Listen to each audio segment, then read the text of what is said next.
a keynote for this conference, it was pretty easy to kind of come up with the next person that we wanted to have. And so that's why we chose Hazel. So that's, I guess, my introduction. I don't know if it's not a very good introduction. I apologize. I'm terrible at introductions. But Hazel's been around forever and has been teaching forever, taught permaculture with Bill Mollison. Is that correct? Yes. They A class. out. Yes. And went to the Yale School of Forestry. And no, see, I'm terrible. New York State. New York State. That's what I meant. College of Forestry. The best forestry. Forestry. Yeah. And so anyway, I'm excited to hear Hazel talk about the interconnection of all of these different things in rewilding, and our over-encompassing theme of subsistence as resistance, of figuring out ways of making our living that are not aligned with the powers that are destroying the planet right now in the way that we're contemporarily making our living, and how you envision that transition. So thank you, Hazel. I'm going to stop talking because I'm just going to keep digging myself deeper. So thank you. I'm going to hand it over. Are you going to put me on speaker view? You are on the view. Can everybody? Okay, so I don't see myself as, oh, it's being done at this end. I think I can do that. Okay, little.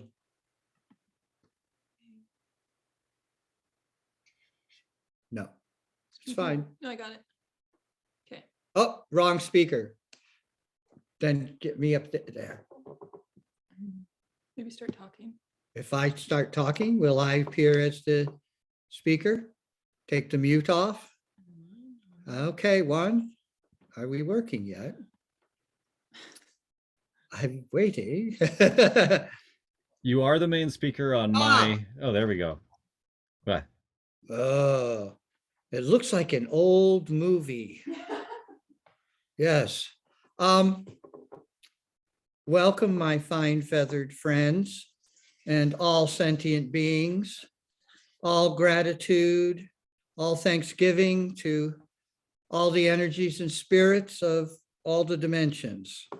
And if I invite in that sort of energy, I hope I release you at the end. But here I am, and I have notes, and I'm going to first apologize that I don't have the time to participate in the whole conference. I'm overwhelmed with book publishing with Synergetic Press. So this is a report. I'm gifting the community with material. I'm not trying to talk you into anything. And I believe in storytelling as a way to give gifts. So I'm going to tell a whole bunch of stories. And I hope you question everything. Might as well. And soak up what knowledge you can find.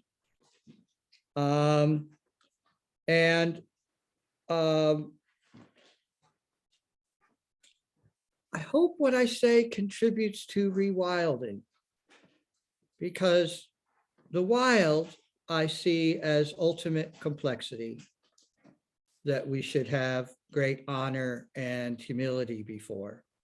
All of our complications that we have built to try to deal with complexity have only made or mostly made problems. Let's try to keep it simple, and I will talk more about that.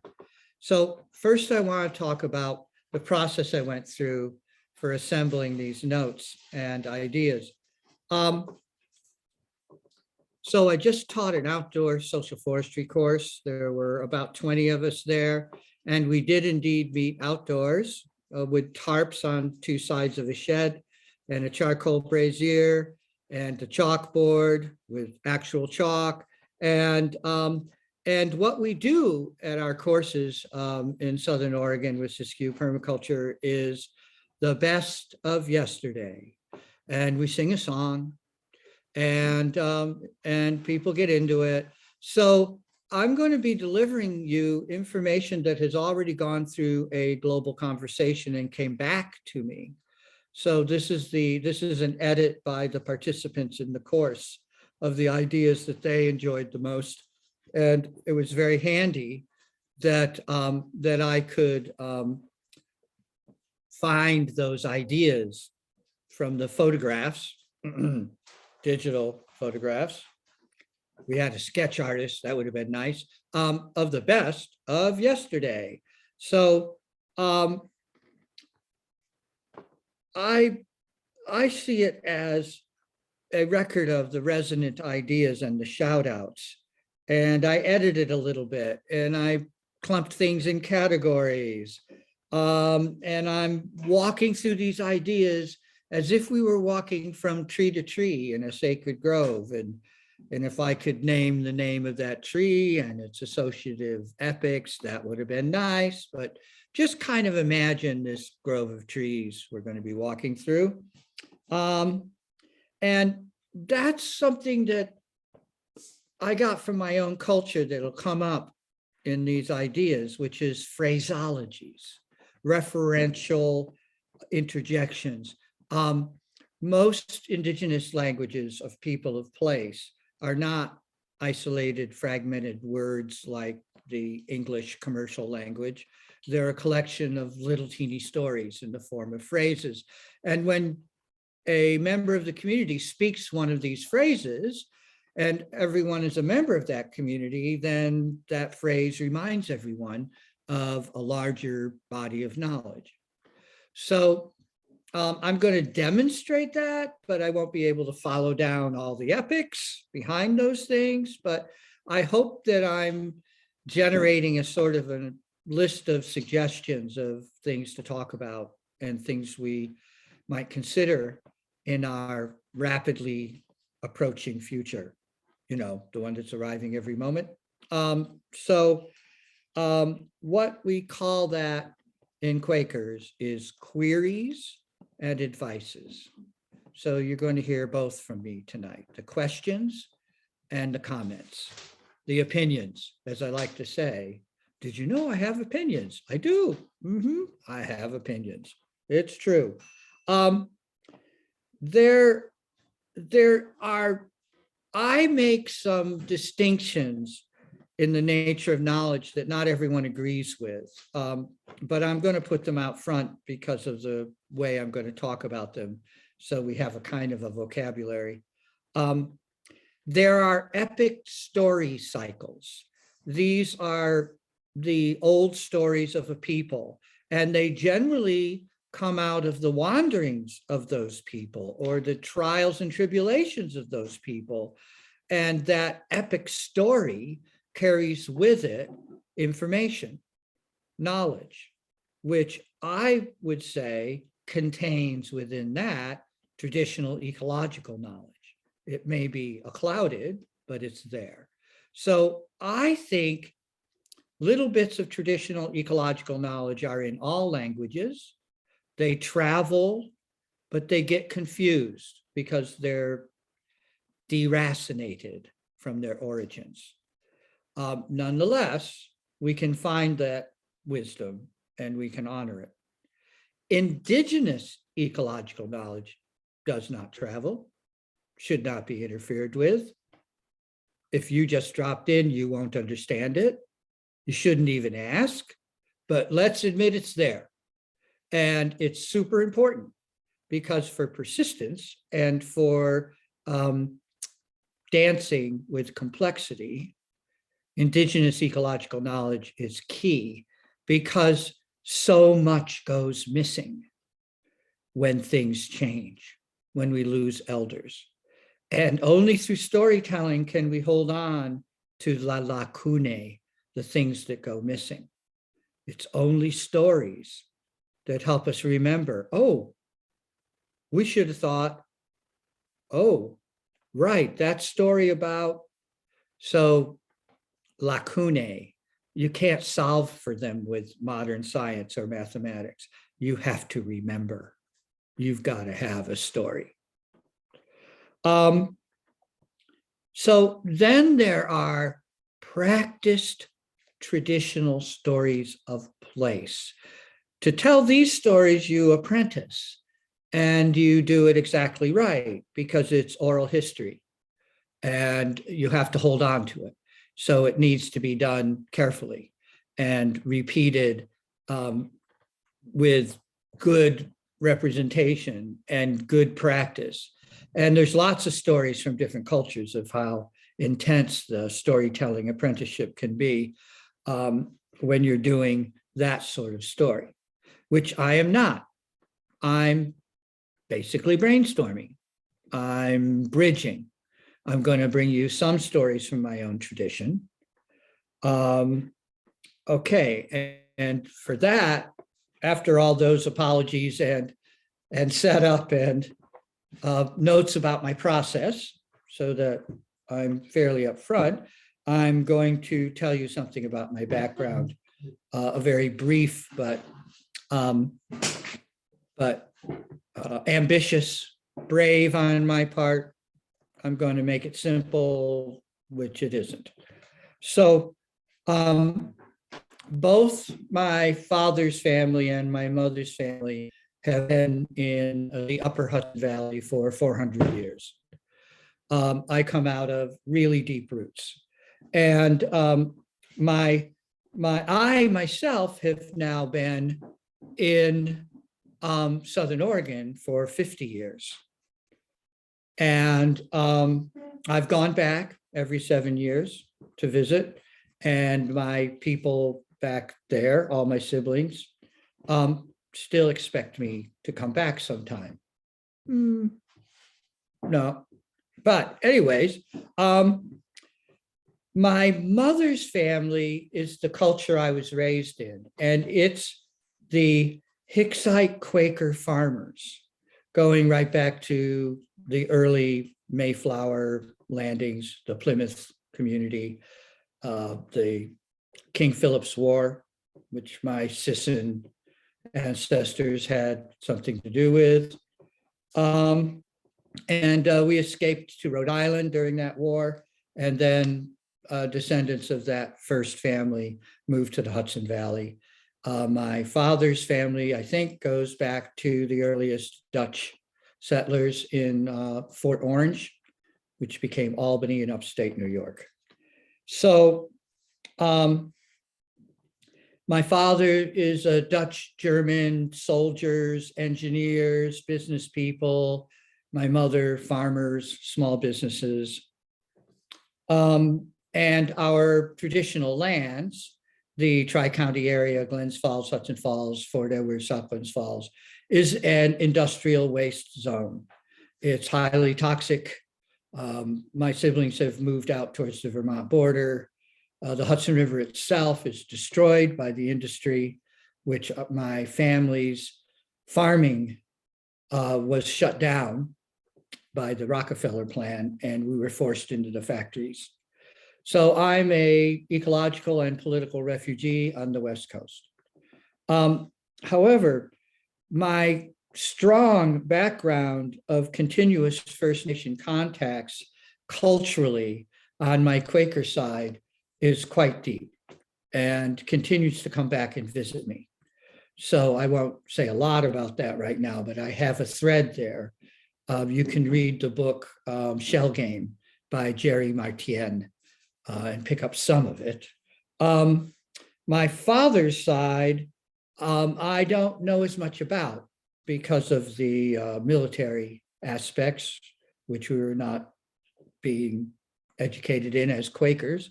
And but he taught us children very practical Algonquin woods lore and philosophy.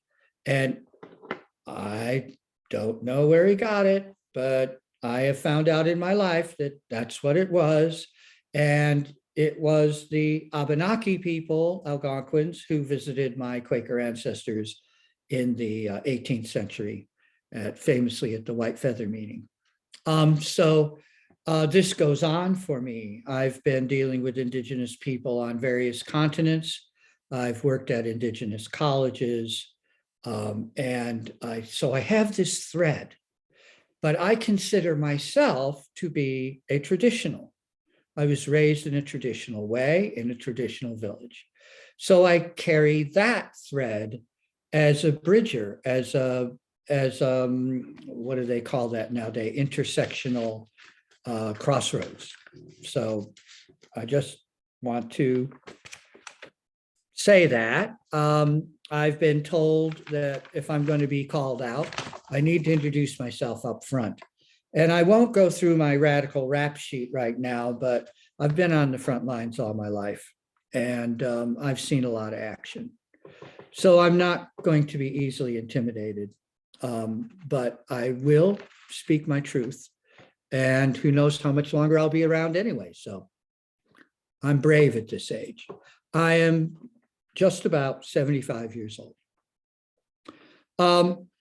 So I was sent a memo by Melissa suggesting how I might speak to the subsistence's resistance or subsistence as resistance theme, which is apparently a perpetual theme, which is nice, persistence, sure, why not? And so I would say that since my other assignment was put it through a social forestry lens, that social forestry is subsistence, resistance, plus tending, plus repair, plus reciprocation. So us just a little, giving back, make it social. When we say social forestry, we mean social with all entities and with each other. And I believe that it's going to take culture to change. We're not going to be doing this as a boutique lifestyle personal choice, where we should be submitting to place and to culture building if this is going to last, and if we're going to continue to be useful species on this planet, which we have been occasionally, so we can praise that. And Quakers have a long history of resistance and of simplicity. And so tax resistance for war taxes and losing their property for that, but still making a point, making a stand in order to be able to speak truth to power. So being bold enough to speak the truth is a type of resistance, and it builds community. And if you have backup from your culture, you can do it. You get support. It's hard to do it as an individual on your own, on the street. We, at one time, we have a long history of resistance to war. In fact, the White Feather meeting was the French and Indian War, and we Quaker farmers were blocking the military roads, sending our livestock into Vermont, trying to slow down the war machine when we gathered at the White Feather meeting and had our parley with the Abenaki people. So also we have a famous Quaker, John Woolman, who was very interested in indigenous peoples' civil beings, cultural persistence. And he was also interested in ecological issues of damage, of resistance to industrialism. So for example, Quakers wore gray because the dye black for hats and wool clothing was toxic.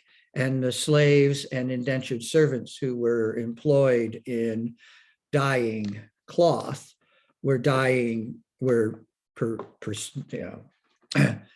dead from the heavy metal toxicity of those dyes. And we did not use buttons because the buttons were being ground from bone and shells, and the workers, again, mostly hardly paid slaves, were dying of the dust from grinding the buttons. So we refused buttons and we refused color. And thus we were called the peculiar people, the gray Quakers.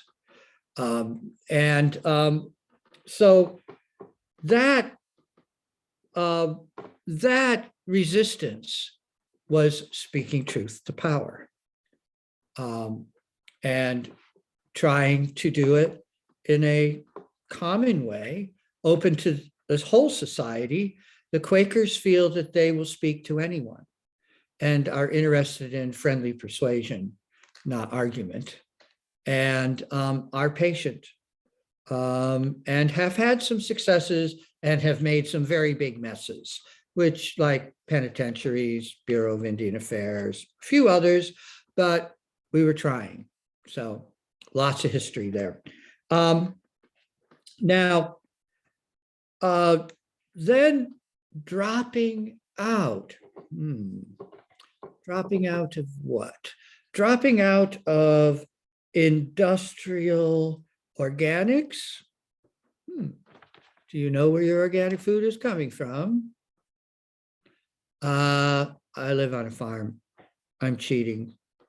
But local food relocalization is really deep. Do we know what we're saying when we say relocalization, folks? It's huge. But my Quaker ancestors had advices against doing things that hurt other people. So we wouldn't drive cars. You can control that thing. What if you can't control that thing? And we refused to do quite a few other things because they were too dangerous, or they were too polluting, or they were inappropriate. So there is a resistance that can be very principled and based on ecological thinking. And oh my God, do we need to do it right now? So we do not want to be, as relocalizing rewilders, involved in commodity consumerism. It's dirty all the way. It's very difficult. And although right now there's a Swedish company that's trying to put a carbon footprint number on everything that you might want to buy, that's greenwashing. So, to know the real complexity of it and to do the real budgeting, extremely difficult. And with these carbon credits that are coming up, it's a number game, which I have no faith in. The scientists themselves will admit that the spreadsheet for trying to show the carbon budgets of almost any operation are extremely difficult. There's outgassing, there's losses, there's incomplete accounting, very, very tricky. So I recommend being very skeptical of the numbers game, because the numbers game, as we well know, goes right with the alphabet and are the tools of imperialism and colonialism. There are other ways. So what I think those forage alternatives are, in brief, here's my short list. We're going to be doing a lot of salvage. We have more industrial materials than we know what to do with, and we should cherish them, or at least handle them in a non-toxic way. That's our near future. That's called transition. It's also called power down. So we're going to have to do it with hand tools or something, or use what this is a very difficult conversation. Can we actually use the tools of empire to tear empire down? Budgeting difficulties, like I was just speaking of. So I think we can think about gleaning. I think we can think about volunteering on local farms, and thus sharing in surpluses and helping out. Many local farms, organic farms, have untended woodlands, choked riparian zones, hedgerow needs, windbreak needs. There's a lot of way we can help the carrying capacity of our communities, our local communities, while we are doing wildcrafting of sorts. Social forestry. Tending edges. And then there's, do I get to that later? Oh, yes, I'll speak of famine foods in a little bit. But one of the things that are not famine foods that we could look to for foraging, which I'm very interested in finding more information on, is fermenting edible tree leaves, which are called leaf curds. And I've only seen 1 or 2 articles and I couldn't find them again. But I know the basics, and it's a really big source of us being able to feed ourselves with what's called high density nutrition. Right now, we're filling ourselves up with empty food of unknown nutrition, and you can see the results. It's real possible to eat a lot less food than we're eating and be healthier. But that requires being someplace and knowing the place and having a lot of botanical knowledge. It's said that the Neanderthals knew 40,000 plants and had bigger brains than we do. And some of the evidence is their extremely complicated herbal flower burials in caves in Austria. So basically, we're a species in decline. We were way wilder, and we had way more knowledge than we do now of the practical sort about complexity.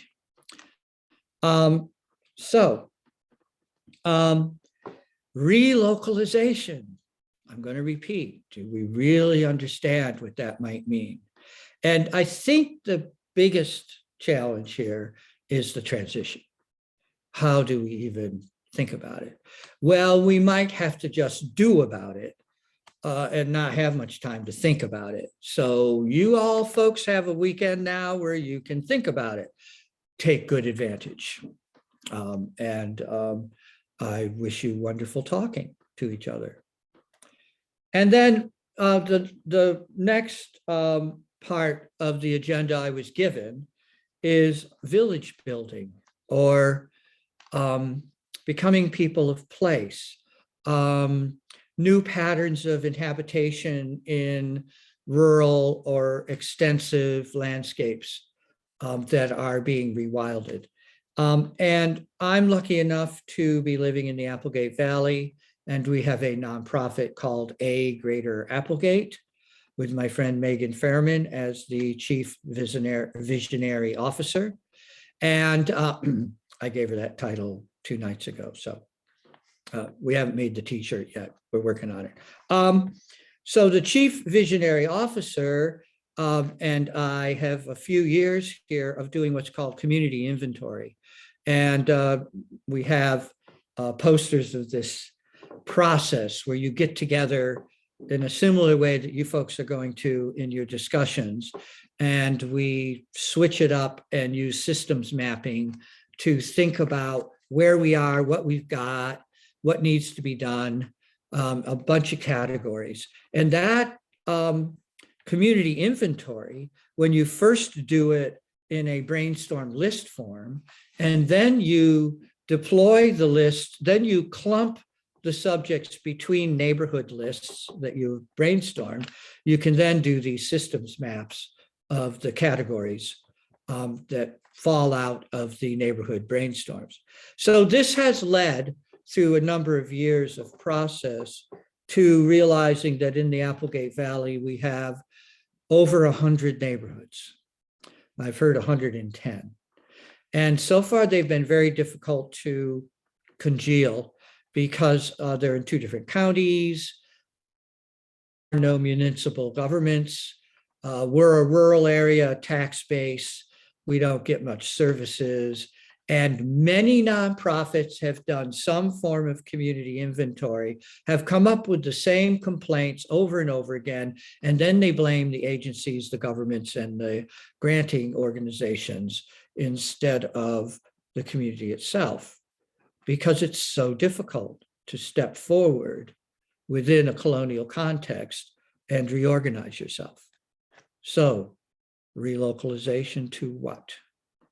So what we have found that has worked is we negotiated with the state and the county to put up a welcome to the Applegate Valley sign on a couple of ends of the valley at the passes on the state roads. That was difficult. We found out that perhaps we could do that in all these neighborhoods. They could be called hamlets. So a hamlet is an unincorporated tiny village, a neighborhood. It could be in an urban area, it could be in a rural or a suburban area, but it has a name. It has a flavor. It's usually a creek, a drainage. And so we could put up welcome to Humbug Creek hamlet. And I think that each of those hamlets, and we've already started this, could have a bulletin board with a name on it. And then we found out how difficult it is to be organizing across classes and political differences in rural areas, because you can't put flyers in post office mailboxes. It's illegal. So you have to put up your own tubes, and communities have done this, sort of like you've seen the newspaper tubes that your local newspaper used to put up on rural routes and put their newspaper in. That's because they couldn't put it in the post office. I guess those are official post office mailboxes, although we have to buy them and keep them up. So we have to create our own neighborhoods, name them, organize them, put communication devices together that are outside of the imperial devices, and then find the market field. So this would be a rundown, pretty beat up piece of ground that needs some hedgerows, properly located, and with bike paths. Okay, you see where I'm going. So that's kind of a view of the neighborhoods. And then villages in rural areas are more at crossroads, they're more on the main highways, and those could be hubs. And in those hubs could be package distribution, maybe one of our parallel post offices, schools, and maybe the hub can be gotten to by bicycle as well. So what does the future look like? What's the pattern of inhabitation?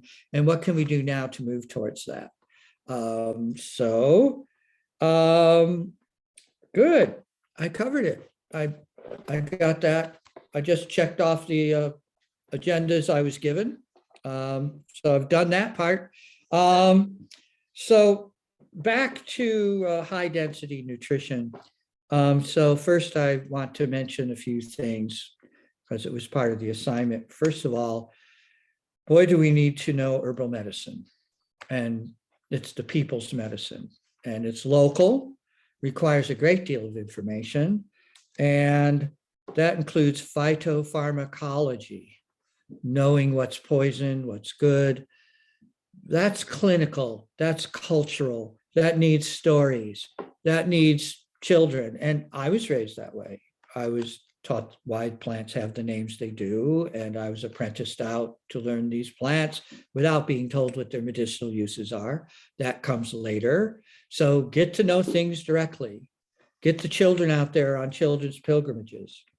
And we also need to know quite a bit about environmental toxicity, because we're going to have to be very careful in our foraging for areas that need phytoremediation. And there are ways to do it with different fungals. Pleurotus, Coprinus, and Agaricus are the three big genera for doing phytoremediation, taking up and attaching heavy metals and breaking down petroleum products. Then famine foods. In a collapse of empire scenario, getting through is a good trick. And I'm going to repeat something that I've said many times, but first of all, stop eating potatoes. You need to plant every potato you have. And second of all, you can persist for several months on very thin broths. You'll get really skinny, but your nervous system and your basic attention will stay intact. It happened to Monsieur Champagne in the winter of 1605 in the Adirondacks. He was pinned down. Luckily, there was a Mohawk with him.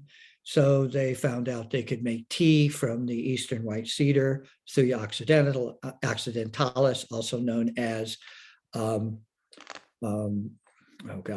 tree arborvitae. Portland, for example, is full of arborvitae hedges. However, the western red cedar in the same genus is toxic or more toxic. But what we have better than the eastern white cedar, where we have it in cities, is the Douglas fir, which is everywhere, even though it's in decline at lower elevations. And the Douglas fir is very good. The tips of the twigs will make a survival broth that will keep you going for a long time. Same is true of true pines, ponderosa pine, other pines. The younger needles, the tips, make this broth. So there's 3 trees for you to begin with. There are others. They represent the biggest quantity of food that we could sustainably skim to make it through a really hard stretch. So I gift you with that, what little I know about it. And I also suggest sunlight and fresh air. And then I have a, what about ponderosa pine needles? There's too much oil in them. Yeah, okay. I have a joke here. Yoga melts tension, like subversion melts resistance, because it's orthogonal, it's sideways, it's not head on. So although your theme might be subsistence is resistance, I want to suggest subversion melts resistance. Right? Yeah. You know, I was told to be entertaining. I'm doing my best. A little bit of water.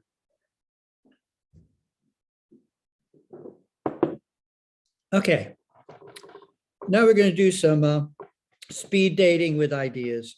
And what I'm going to do is cruise through the best of yesterday, the phrases that bounced back at us on the chalkboard every morning for 6 days while we were working in the woods. I already told you one, I'm going to repeat it, which is stories stories remind us of what is missing. They hold the lacunae. And it's so important. We can sort of mine stories for things we might not have thought of. I think of Aldo Leopold, Sand County Almanac, where he says, before you tinker with complexity, you ought to save all the parts. Don't mess around. You know, if you forget something, it might not work. So I think that the next thing is that our wilding senses notice things. And I like how Professor Zing in The Mushroom at the End of the World uses the term notice. And I like how many of my girlfriends commonly say, oh, did you notice that? What just happened over there? Were you aware? So noticing things is an edge activity.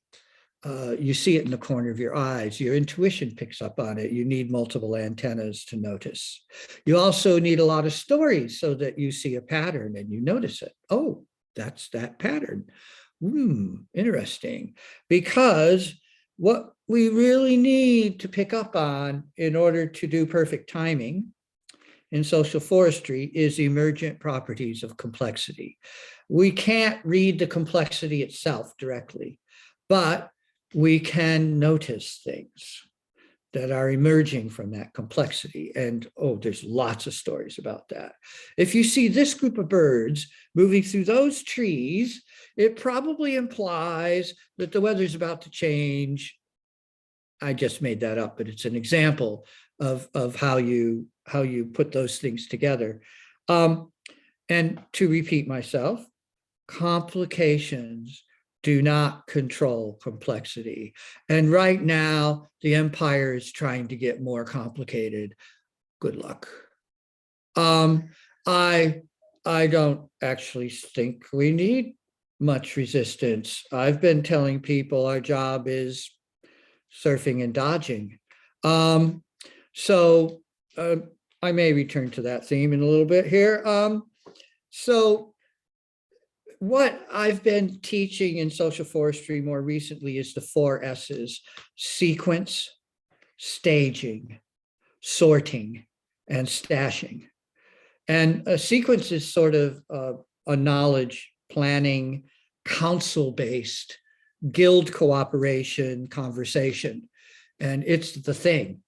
If you're working in a drainage basin, you want to get your sequence right. Staging is done by the guilds, the craft guilds, working together, the spokes council that sends delegates to the drainage basin council. And sorting is where most local efforts at multiple products and multiple forestry ecological tending has failed, because the empire demands monotypical raw materials flows for industrial processes. And that's called industrial extraction. And we all know where that has taken us. Sorting and stashing subvert commodity extraction, because you can't sell it to them anyways. You can only trade with stuff that you've sorted and stashed and done value added on, but you can replace all that consumer plastic bullshit. You can make your own stuff if you have the time. Again, to jump ahead, and many of you know this, a really good skill to have is camping. Yeah, you should all know how to go camping. It's a good thing. Yeah. Houseless people are campers, for instance. So then, just moving along through the best of yesterday, did you know that fire helps retain carbon? If you do it right, cool fire, controlled fire, can make charcoal, can retain up to 40% of carbon that otherwise would be lost in a catastrophic blow-up. And if you stash your carbon in clever ways, log mulch, biochar, it can stay there a long time. So this bit about sequestering carbon has been gamed, you may have noticed. And so I'm using the term retained carbon, carbon that's still on the property, on the place. And we can have talks about what can be exported and what cannot be exported. And that's some of the complications of social forestry based on ecological principles.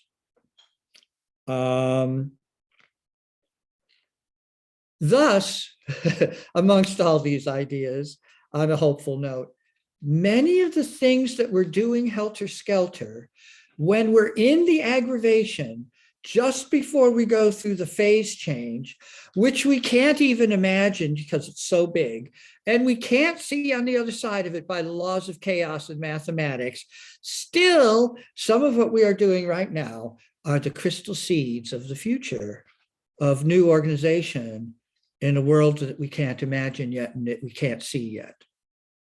So, folks, we're doing the right stuff. We're just not completely cognizant of what it is, of all the parts of it. But I say this to be encouraging. We're doing the right work. and we're kind of up against it. I'm going to have something to say about that under humility, a couple of lines down here, but let me keep going down the list. This helter-skelter best of yesterday list. People have come to my internship more than my classes and have tried to cherry pick my information. And there are First Nations websites where they warn people about expropriating cultural information, taking it out of context, cherry picking. So you don't, when you're visiting a new place and a new culture, you don't want to ask about their tricks. You want to ask about the process, because they may be willing to share their process with you because it may be applicable to where you might end up being, people of place, relocalization.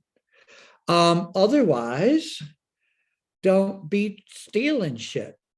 You don't know what you're doing with it anyways. You need to do everything appropriately to your culture in your place, with the goals of the return of, on the northwest coast here, salmon, beaver, and cultural fire, icon-wise. Council that we have needs to include all sentient beings, and John Seed and Joanna Macy used to talk about this in the 90s, parade of all species, council of all beings, some humans channeling to the best of their psychic abilities. I recommend that through art and posters, we hold our community meetings and our council meetings surrounded by icons to remind us of complexity and the place that we love, and to keep us in that fishbowl, to keep us in that circle, in that great circle that includes everybody. So here we are, the humility line. Here's what we've been saying in social forestry, especially since we're beginners attending the social forestry course. We are idiots. We do not know what we are doing. Please forgive us. We are trying to help. And most importantly, we accept feedback. And in a way, saying seed poems, singing them, dancing them is a good way to get grounded as we go in to try to do perfect timing and make the proper mistakes, the good mistakes, the ones that we learn from. All right. Ari talked about salvaging the future. Not exactly, but now I'm using it that way. We're salvaging the future. It's a magical act, and it's done through different kinds of thinking: orthogonal, edgy, noticing, emergent properties. I'll come back to this theme a couple of times here tonight. Another wonderful thing that we say, which comes out of the Mabinogion, the Welsh epic story, is everything to do, nothing to get done, which can be industrious, but it's not industrial. So everything to do, nothing to get done, fits into those 4 S's: sequence, staging, sorting, and stashing. Implication is an ecological term that I use, not everybody does, that is a horizontal term. It has to do with relationships. And it's not a hierarchical term. It's not keystone species. It's not top predator. It's implicate species, the one that has the most relationships. We should aspire to be an implicate species, to have the most possible relationships, and to celebrate those relationships. This is our gift through culture building and through noticing and sharing and long lives. So may our cultures thrive through power down and relocalization. I'm repeating myself. You may notice it's poetic. Okay. So cynicism is an easy thing to fall into when you're a citizen of a rich industrial culture and you have privilege. So cynicism derives from privilege. Be careful. Irony is much better. If you go to another culture in another part of the world and you're cynical, that's why they don't like Americans. Be careful. Cynicism is poison. And it's not polite, especially to other peoples, colonized peoples. All of us, all of our ancestors have been colonized. More on that a little lower here on the list. Back to Mushroom at the End of the World. Freedom is an illusion, a story we make up. And if it gets us out into the woods, there might be emergent benefits, but let's not fool ourselves. Freedom is another one of those words that we put in the basket with cynicism. It's an illusion of privilege. So our task in an anthropological way is to translate between patches. And I guess you got to read the book to get that all together, but patches, translating, these are human thinking, and it's clues about how we do tending. And I will now mention some translating between patches during the aggravation of transition at the end of empire. I'm doing a shout out to the autonomen movement in Europe, which is kind of weak at the moment, but lots of good rock and roll has come out of it. Squats, I think we've got a lot of salvage to do. Mentioned that before. Hoop culture, tending without housing, camping, moving through ecosystems in a timely, seasonal way, doing useful work. So back to this theme you can see on this first day. Rights are a colonial construct.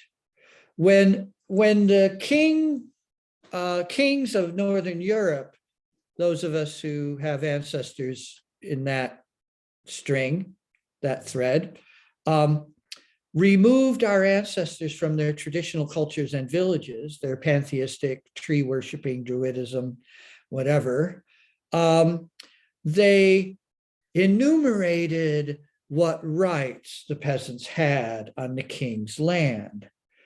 And so there came to be this sense of privilege because you have rights. But in fact, those rights are evidence of your subjugation. And you are carrying trauma with those rights. And people who in America think they can go out onto government land and steal shit, think it's their right to do so. And that is because of trauma they are carrying. And if they had a deeper narrative and they knew more about their ancestors, they could tell a different story. And we could come to understand reciprocation and healing instead of stealing shit. Okay, so we all carry that trauma. All of us. no matter what culture we're from. We're suffering from global imperialism, colonialization. All of us have ancestors who were removed. Most Americans have even been stripped of their stories. They don't even know anything about their ancestors. I'm hopefully giving you this gift of my ancestors before I'm gone. And I highly recommend you all do some research. You can connect to a story that teaches you that it's not your fault, because a lot of that trauma that we carry comes out in the form of shame. We've all feel shame. And it doesn't matter whether you're a person of color or not. There's a lot of shame out there. And the way you dodge shame is by knowing the story deep enough that you realize, oh, things happen. Not entirely our fault. We go through hard times. We have good times. This is a big story. Isn't it a miracle we're still here and talking and wanting to be people of place? So let's celebrate and let's call out shame from colonialism, from oppression, from trauma. Let's share it. Let's be real.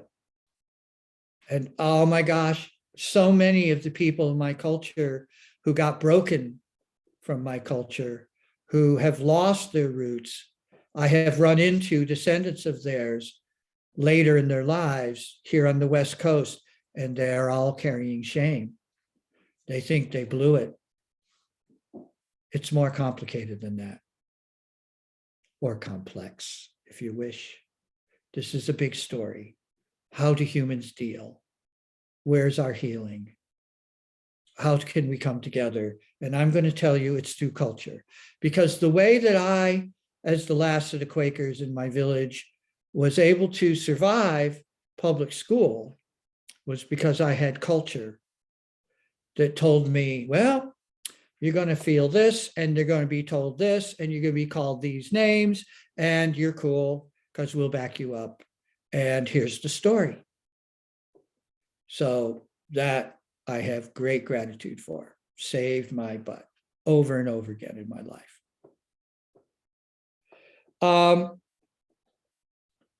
Places have centers, not boundaries. I'm just going to say that because, well, you can guess, right? What are boundaries? Political constructs. What are places? Magical entities without boundaries that have aspects that we might notice that let us know coherency, spirit. So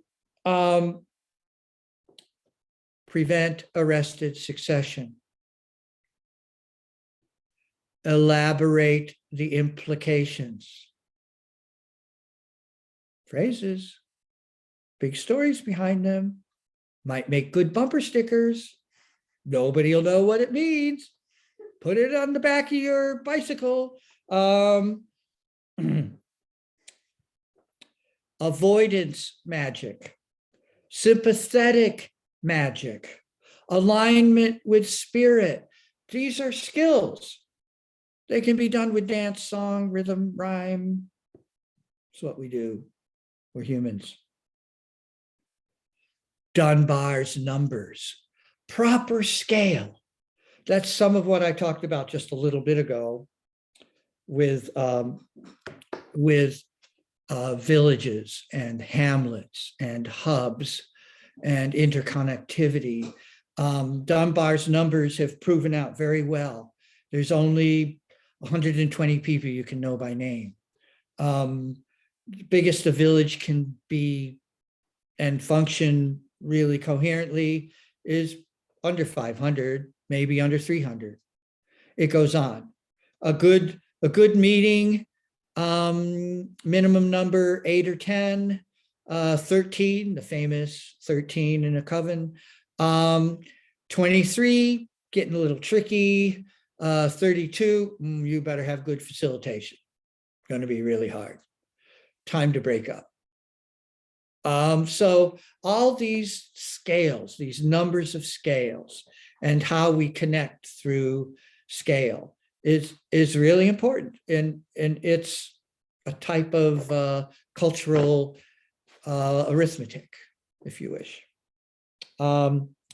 Same thing's true with distributed scale and distributed skills and distributed materials and distributed warehousing, in other words, stashing.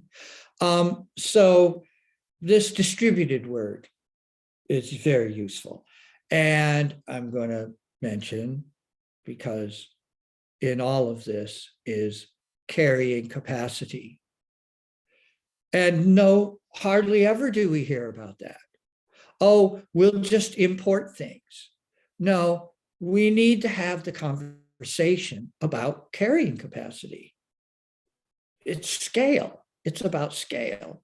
And it has real ecological implications.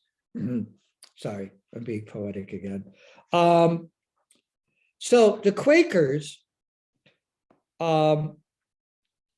very, very radically, they got in a lot of trouble for this, came up with ways to deal with knowledge, with received wisdom, with received knowledge.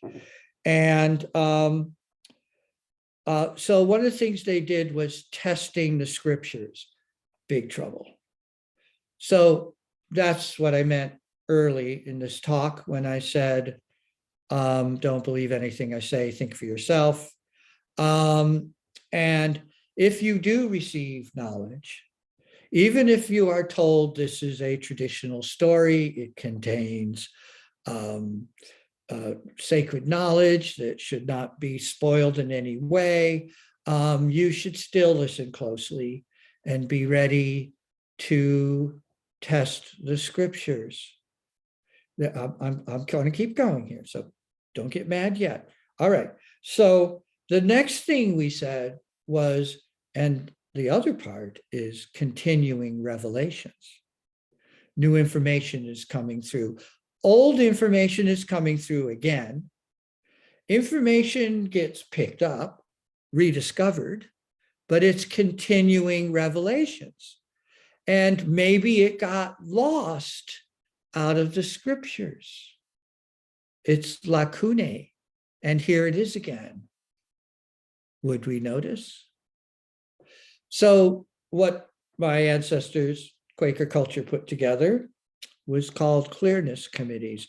So you as an individual, you might have a brainstorm, or you might in meeting for worship, or in your sit spot, or during a vision quest, you might be full of yourself and have vision. You might have a very strong vision. You may feel like the heavens opened up and gave you something. And the Quaker elders would say, fine, good, you're having deep feelings. Take it to committee. And that's called clearness committee. And you submit yourself and your personal truth to the cultural truth. And if you've got smart elders, they probably are nice to you. And they say, well, yes, that's a very strong vision. We've seen it several times before. We call it number 233A. And this is what we've done with it in the past. Good work. Here's the name for it. Now go back and have some more. Humility. Submitting to truth. The way that the Quakers say it in the poem, in the phraseology, is the book, it will perish. The steeple will fall, but the truth will be there at the end of it all. and it's available. And we can discover it. And we might notice it. And if we can test it and reach clearness, we will grow as a culture. And if we evolve as a culture, we'll build new tricks. Like one trick that the Quakers have had to drop is meeting for sufferings, because there was too much business in meeting for sufferings. And we certainly are in that condition now. We have more sufferings than we can deal with. But there should be some way to carry those sufferings. There's a way. And we have to build it. Speak truth to power. Plain speech. Again, so the Quakers have their own English. Plain speech English. It has thee and thou. It's phraseologies. It's a whole different way of speaking. One example is that you can use in your conversations is when you agree with someone, we say, friend speaks my mind. The pronoun I prefer is friend. Friend here has made a good point. Or is thee well, friend? If I'm talking to you all, you don't know who I'm talking to. But if I'm speaking to thee, friend, thee knows precisely to whom I am speaking. So English, modern English has lost pronouns, it's lost phraseologies, it's lost local vernacular, it's lost so much in order to become a commercial language. It's fragmented and atomized. It leads to alienation. And you can read Herman Marcuse, Alienation and Fragmentation, the Nature of Modernity. This is not wild. This is not natural. This is concocted imperial industrialism. Destroy the culture, destroy the people, remove people, move them on, make a big turnover. Whatever you do, don't let them stay anyplace. But I also, and it may come up on this last page, I also want to remind us, place is a plastic concept. I'll jump ahead a little bit and say the diaspora is a place. Nomads live in a big place. Place carries with us in our dreams. Place is a relationship. So aspects of living in place are carried by many cultures. And let's hope that helps us get through the aggravation that we're in now. Okay, so some of the things that came up again with the Quaker culture in the best of yesterday include conscientious objection. So in the imperial law of the American Empire, the Quakers managed to get laws passed after the Second World War to allow for pacifists to opt out of military service and do civilian service. And that was called alternative service during Vietnam. And a conscientious objector was a status you had to earn by going through an interview with the state, bureaucratic complications. But somehow we struggled as a culture to carve out a little bit of space for conscientious objection. So I recommend that phrase to you because I think as rewilders, we are conscientious objectors with really good principle, pattern, and natural law behind us in our objections. So that leads us to right relationships, which is a Quaker term. And it comes out of a cultural process. What is a right relationship? It's a relationship with enough dimensions that we can feel relatively comfortable about it and we can participate in it without needing to object. It's a right relationship. And it differs from place to place between cultures, but I like the phrase, right relationship. And then more modernly, and part of my cultural background through my dearly departed Elizabeth, been 6 years now, lots of grandchildren, is place-based. And I'm trying to remember what I was going to say. All right. Graceful, elegant simplicity was part of the message that the Nearings brought us, living the good life, Helen and Scott Nearing. And the Nearings were friends of Elizabeth's parents. So I am associated with the Nearings. I have seen some, I went to the original homestead in the early 60s in Vermont and saw the slip rock buildings. And I've read many of the books. I highly recommend In the Name of Resistance, The Making of a Radical by Scott Nearing, which talks about his evolution from the managerial class through the Wharton School of Economics to being blacklisted and basically making up the Back to the Land movement in the early 40s, the late 30s. So the Nearings have a thread that's important to us.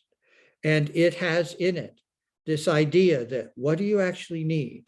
What you need is enough time in the day to sing, to play musical instruments, to dance, and otherwise to take care of your subsistence needs and do it with as least input of energy need as external energy as possible. So graceful, elegant simplicity, simple but strong tools, things that you can repair yourself, relationships with neighbors that include sharing skills and sharing tools and sharing seeds and figuring out how to do what we need to do where we are. So that comes down to the Quaker term voluntary simplicity, which is sort of like conscientious objection. Conscientious objection to empire will lead you to voluntary simplicity.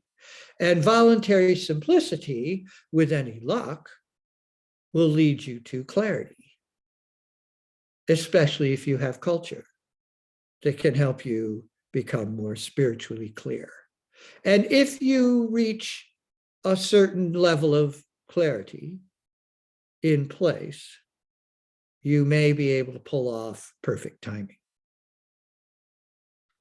Just the right intervention with the least effort for the greatest effect. In anthropology, that's called magnification. Hand tools, local materials, practical skills.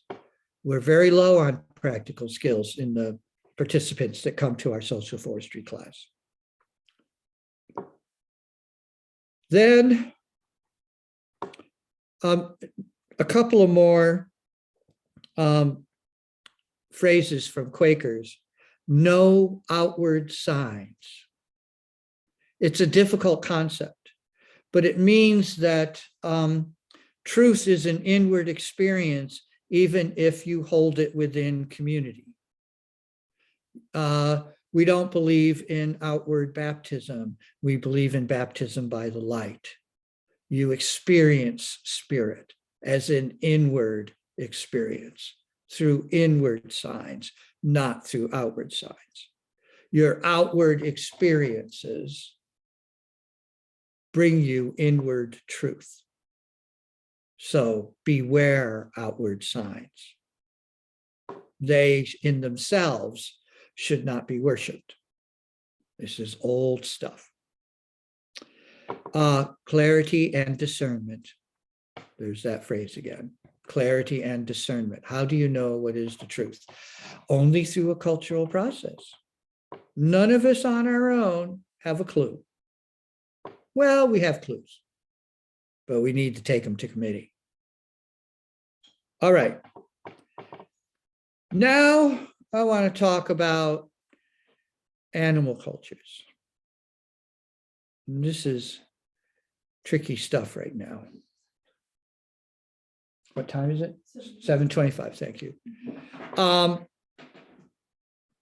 Animals have culture, they have language, and even domesticated animals. In some thinking, in farm design, we should be using the domesticated animal cultures that are closest to their wild progenitors, and we should be allowing them to develop multiple age structures and language and behaviors. And then we should help them deal with other animal cultures so that we're dealing with multiple animal cultures collaborating with each other, and we're one of those animal cultures collaborating with all the other animal cultures. Yeah, this is work.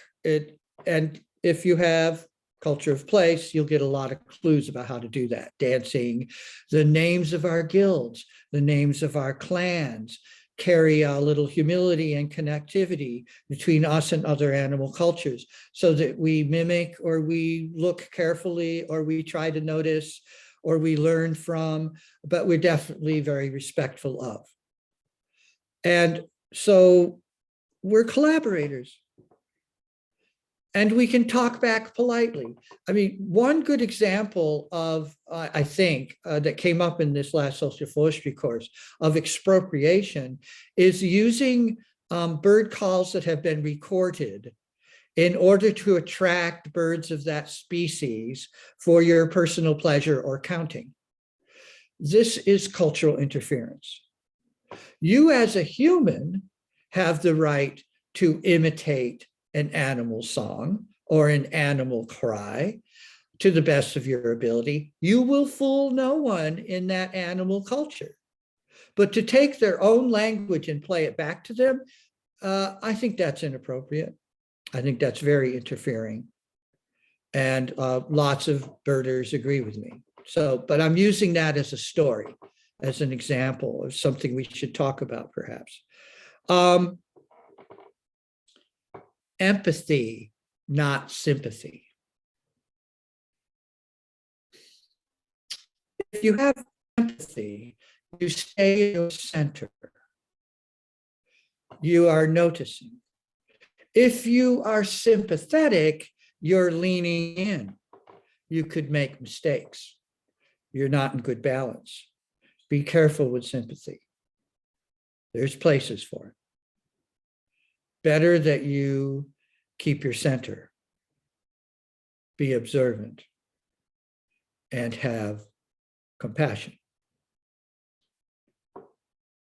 Friendly persuasion, I mentioned before, as a Quaker phrase, and salon surround.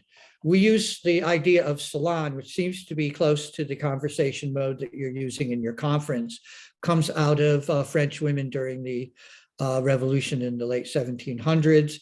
And it especially involves speaking to everyone in the group, in the circle, not answering questions directly, but answering them in a global way. This takes practice. It's not easy. We want to argue because we were trained that way in public school. We want to talk back. We want to get into dialogue. And this is crosstalk.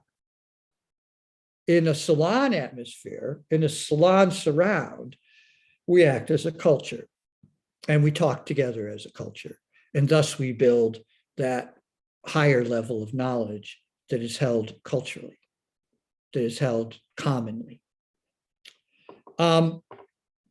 So now I'm going to go into some really crazy stuff and still leave us time for questions.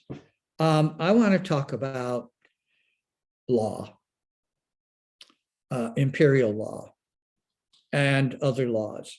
And I'm going to go through this pretty quickly because it's really complicated and try to wrap it at the end. But first, there's the letter, the spirit, and the principle of the law. And those are three different things. And when there's a problem in a local municipality and you go before the city judge and it's not an easy thing to solve, you may be remanded to a conversation that's facilitated by an advisor. And I'm forgetting what that's called right now, but you're remanded to extra legal procedures for solving problems. And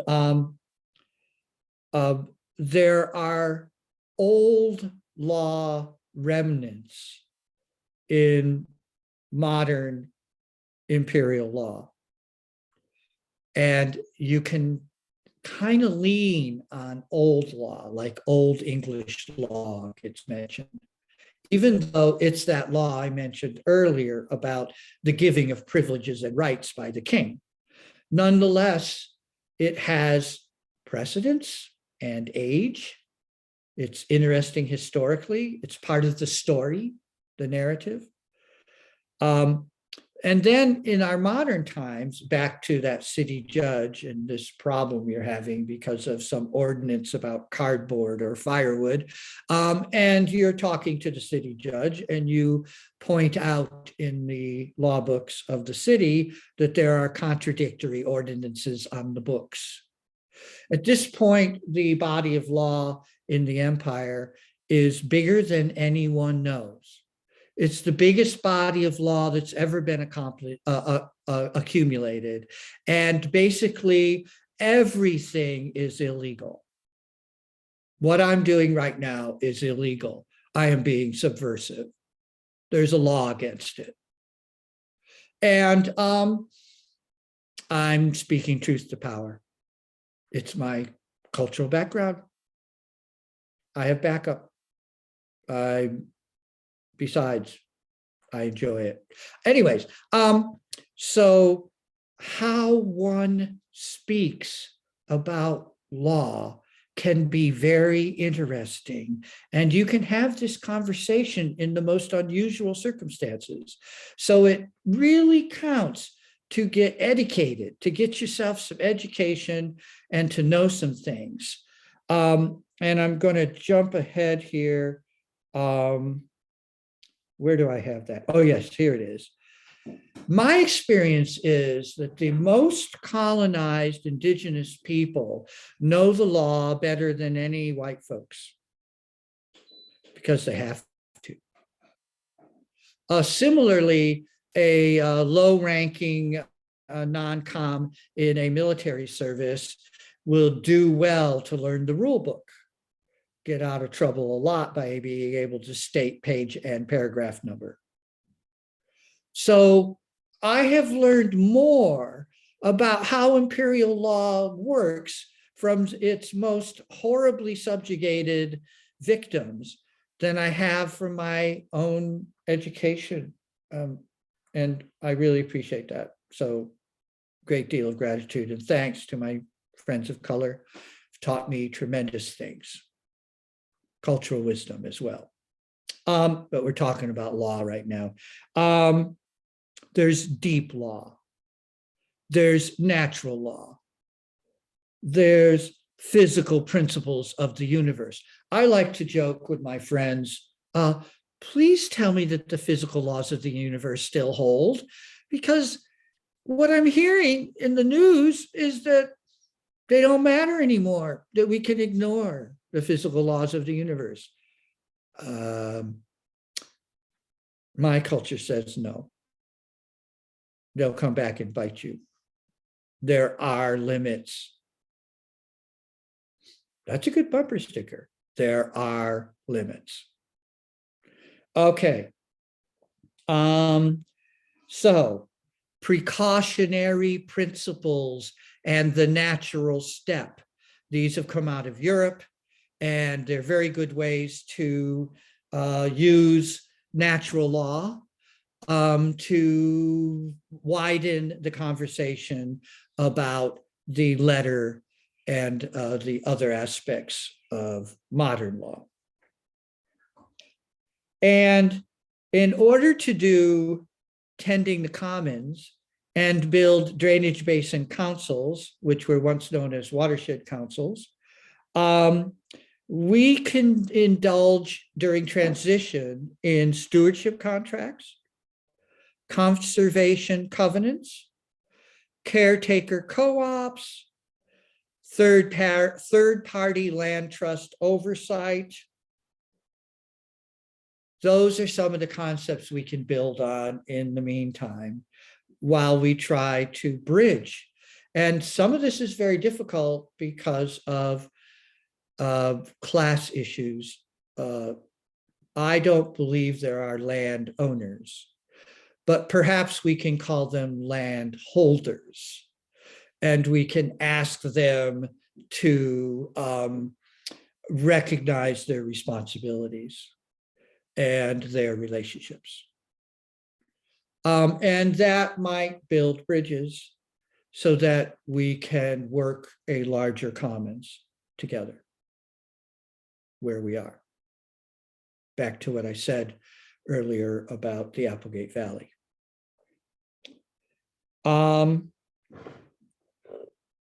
So here's my conclusion.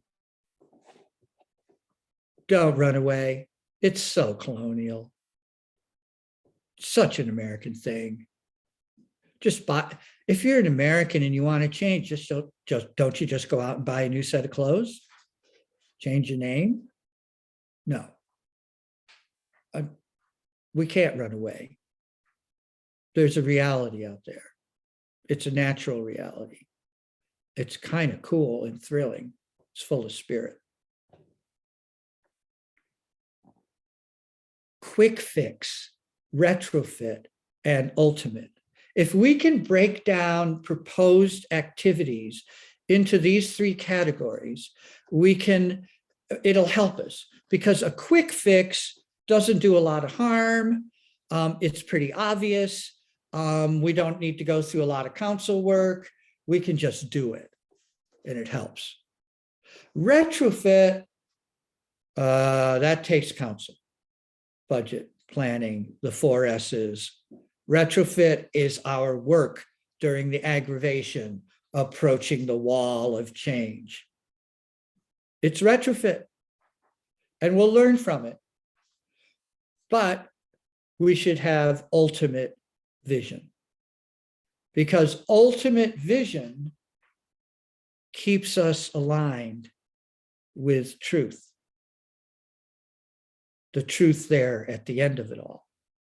And we should not be doing quick fixes and retrofits that compromise ultimate. It's just a principle. It's a way to organize our agenda. And it's a question we should always ask before we make the wrong messes. There are good messes.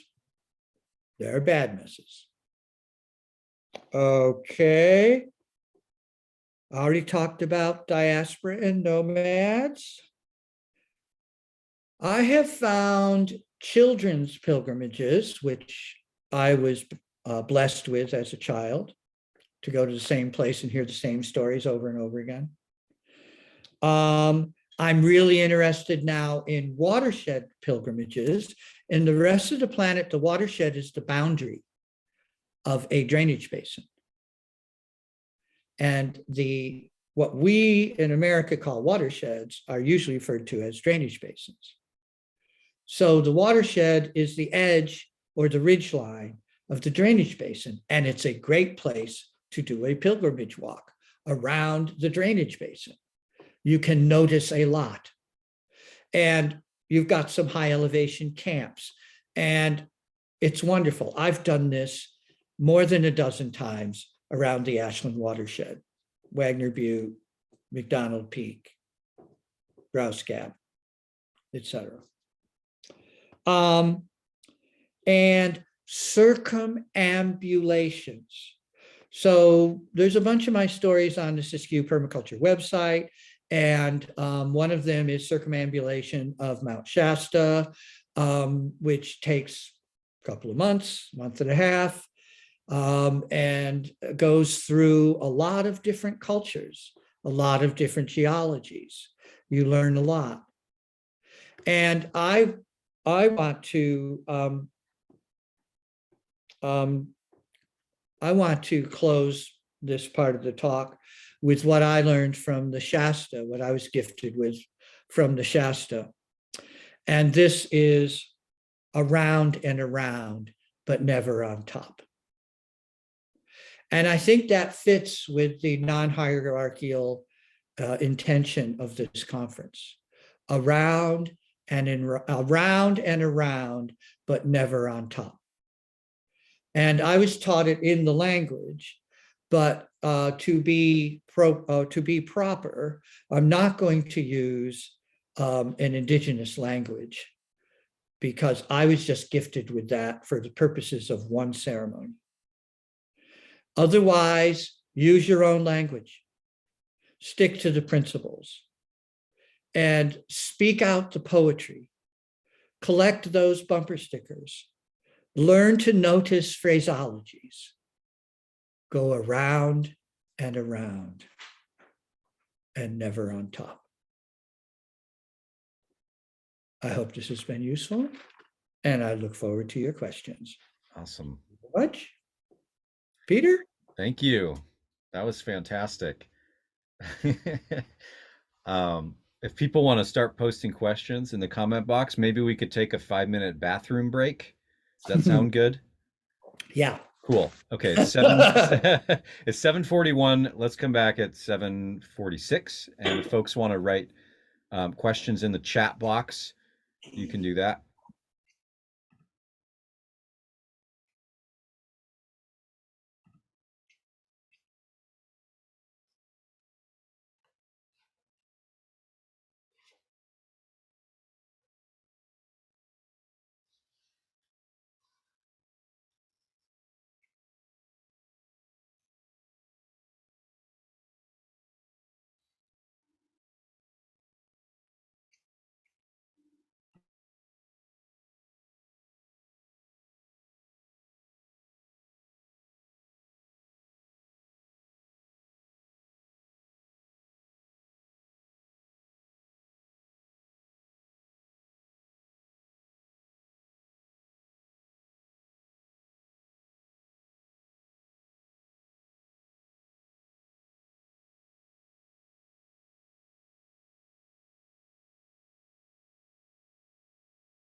You're still muted, Hazel. I don't know if you know that or not. Oh, okay. No, you're not. There you go. You're good. I'm back. I'm trying to read the comments here. They're really small. I'm going to have them read to me. You want me to read it? I think they're going to moderate that. They're Okay. going to choose, and I think that would Yeah, be good because they're totally. doing the conference. They can choose. Yeah, I don't see any questions on there yet. I don't know if there we go. But I'll start one. We just got one, but I want to ask you something real quick, which is, one of the things I wanted to do when I introduced you, and then I forgot because I'm terrible at introductions. But the very first Rewilding conference was actually inspired by one of the themes at the social forestry class. The very first theme that we had was restoration to what, which was one of the concepts that I really appreciated you talking about and bringing up. And I'm just curious if you could talk for a minute about the concept of restoration to what, and I don't know, just the idea behind that. So first, again, all honor and praises to Dennis Martinez, Pima Irish, and the Indigenous Peoples Restoration Network. Because Dennis has taught me so much. He taught me all the cool burning concepts, which I eventually learned to do on my own with help. And he was constantly saying, restoration to what? You're not going to go back to what was. How are you going to go forwards? Is that restoration? I don't think that's restoration. I think that's evolution. I think that's succession. So my comment in the notes, prevent arrested succession, is more appropriate than restoration. It's sort of like my beef between carbon sequestration and carbon retention. We're just trying to create categories here so that we can be more clear. Because there's pitfalls. Yeah. Totally. Awesome. All right. What is orthogonal thinking? Orthogonal. Thank you. Okay. This is an acute angle, and this is an orthogonal angle. Okay. So when you're doing acute thinking, it's narrow. It's what Alan Savory calls reductive, as opposed to holistic.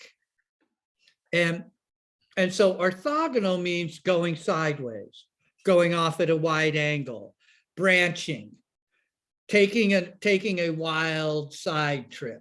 And Alan Savory, in his dotage, he's a little older than I am. Alan Savory's getting kind of tired that people are not understanding what he's saying. Many cultures have managed to get to holistic thinking. He hasn't seen any that have managed to get to holistic management. And I think holistic management should be tending, that our tending should ultimately be holistic management. And oh my gosh, it's going to take more than one conference to make any progress. Alan Savory has really struggled with this. Many of his students have thought they got it, and he's like, no, you haven't got it. Keep trying. It's difficult. All right. But we need it. Yeah. Next question. With the telling of stories and the grounding of place, how do you see that better reweaving our journeys and our narratives?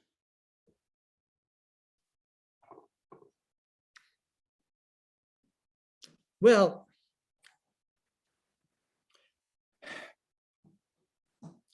I would wish all of you the opportunity and the ability to commit to a place.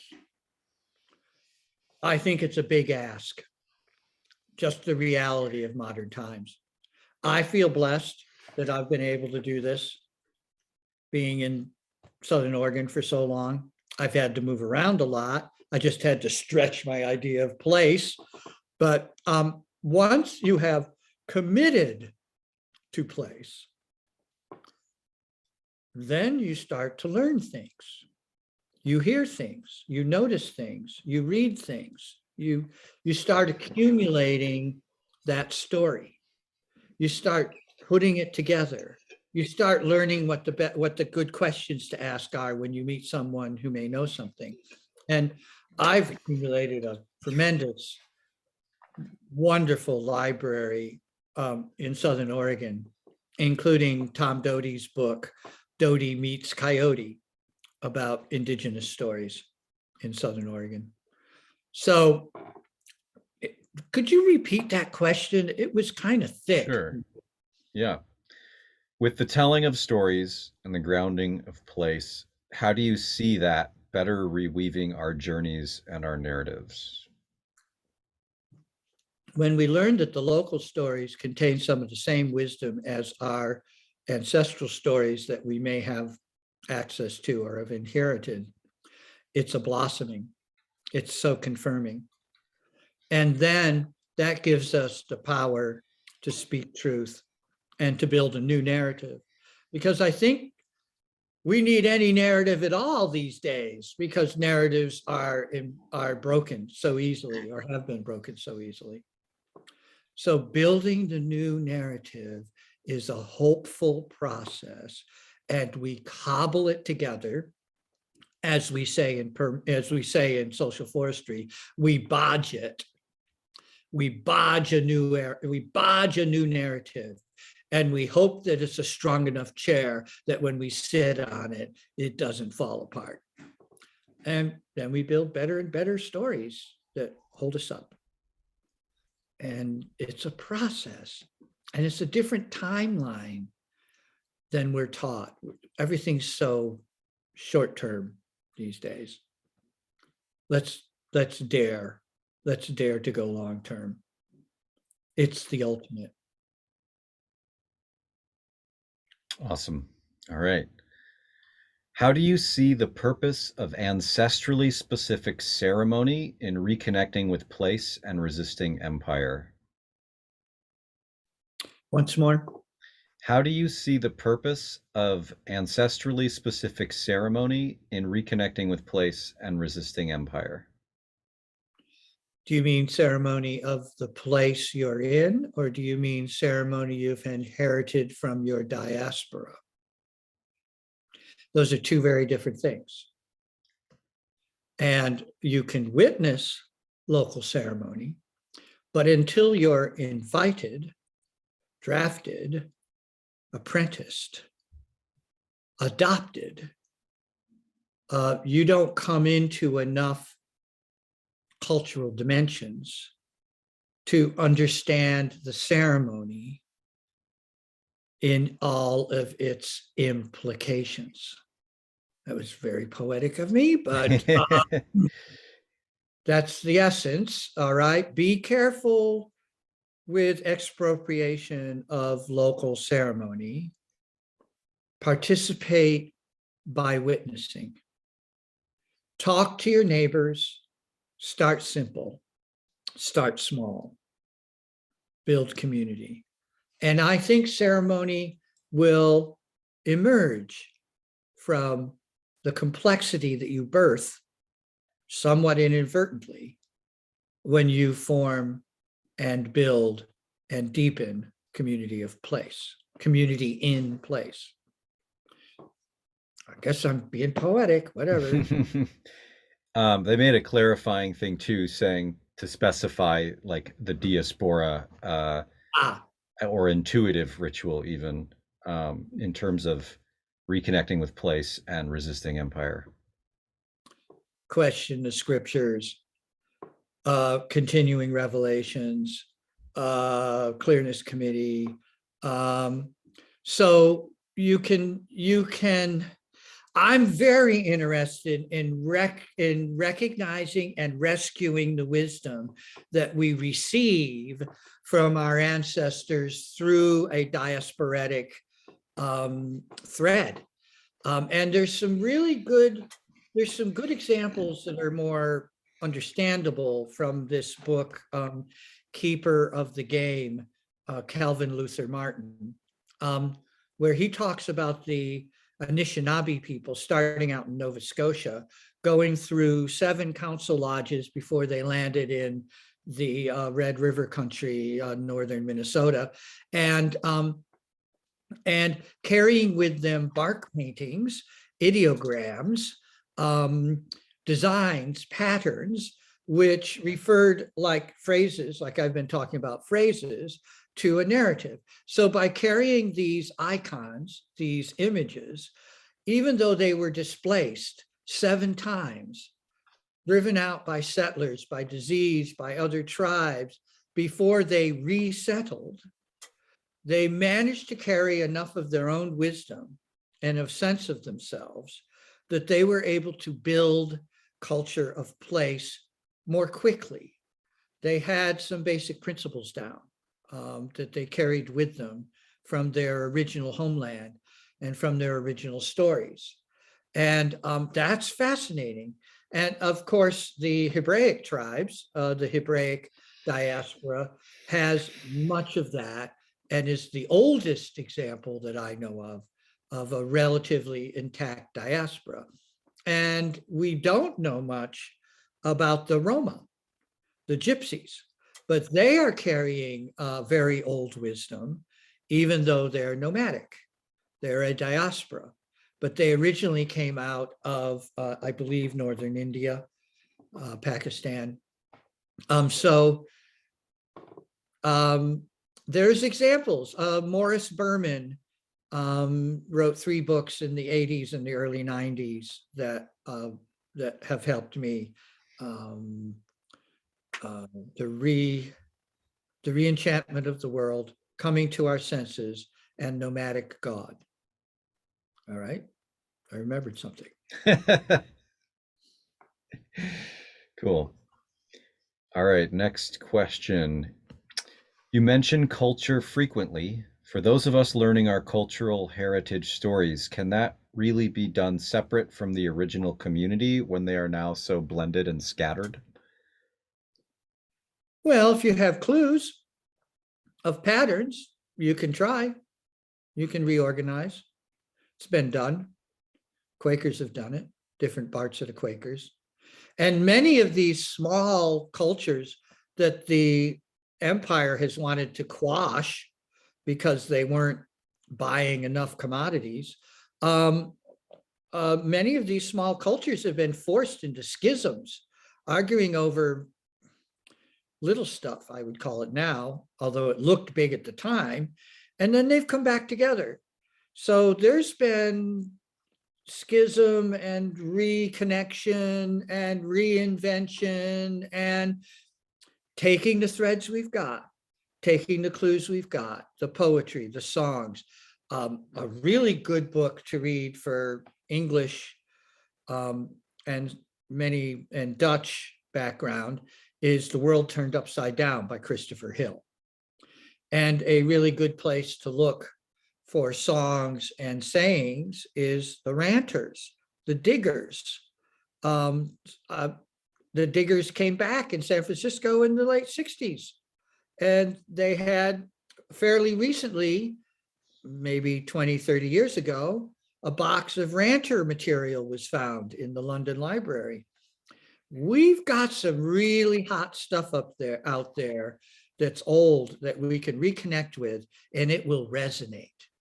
And then if we process it communally in place, we can cobble something together. We can bodge it up, bodge it. All right. Next one is interested to hear more to further understand that cynicism, or rather to understand cynicism deriving from privilege. Interested to hear more to further understand cynicism deriving from privilege. When you say something cynical, you're making a joke at somebody else's loss. And you are in a privileged position to be able to be so snarky as to be cynical about other people's misfortune. And when you say irony, you're telling a story that includes yourself. And so you have a sense that, well, I'm not so great either. Isn't it amazing? It's ironic. We tried hard and look what happened. And then, of course, you could go into a conversation of, we tried hard and look what happened, and that's a repeating pattern. Maybe colonialization and imperialism might be involved here, and we can give ourselves some slack, and maybe we can learn how it works. And if we notice we're being cynical, that raises a flag, and we should call it out, not in a harsh way, but during the course, I would say something, and then I would immediately ask everyone, oh, did I just say something cynical? And so you can just start testing it, like, whoa, it's hard.